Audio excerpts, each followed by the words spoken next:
আচ্ছা আসলে কি হয়েছে? ওর কথা বলতেছে না চুপচাপ। জিজ্ঞেস করব নাকি? নাহ, থাক। বেশি হয়ে যাবে। আরো ২-১ বার দেখা হোক, তারপর জিজ্ঞেস করব। আচ্ছা, আমি কি ওকে বলব যে আমি ওর বাসায় ওকে খুঁজতে গেছিলাম? না থাক। এটা আরো বেশি হয়ে যাবে।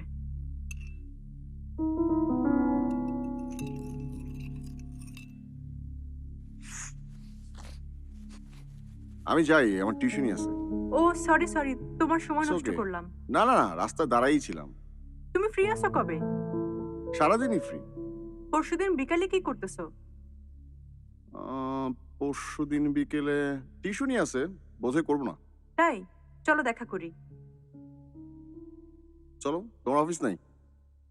অফিস আছে, আচ্ছা, কিন্তু করব না। ফাইন। পরশুদিন আমার জন্মদিন। Happy birthday. Thank you. এই বিলটা দিয়ে না, দাও। না, না, আমি দিচ্ছি। আমার খাওয়ানোর কথা। ও আচ্ছা ঠিক আছে। Okay bye.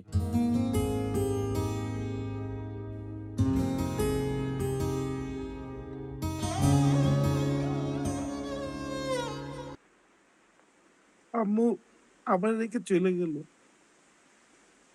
আম্মু চলে যাওয়ার পরে আর কখনোই ফেরত আসলো না।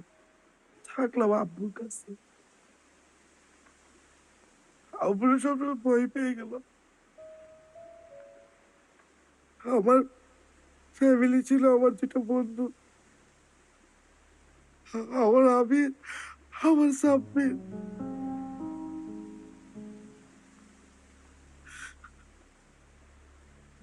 আমি আবির আসে না পারি। আমি জানি কই। আবির আমারে বাঁচায় না। আমার মাথার মধ্যে থাপ্পড় মারে না, আমার লাথি মারে না, ওরা আমারে আর বাঁচায় না।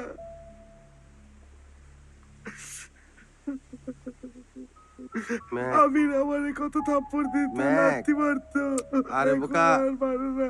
আবার তোর আমরা থাপড় দিব, আবার পারিয়া জ্বালাবো, আবার মারবো, আবার আদর করবো, আবার মজা করবো সবাই মিলা। আমার ফ্যামিলি ভেঙে গেছে।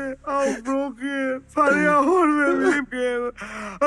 আমি একসাথে থাকতে চাই, একসাথে ঘুরি, আমি একসাথে থাকতে, আমি আমার ফ্যামিলি চাই, আমি আমার ফ্যামিলি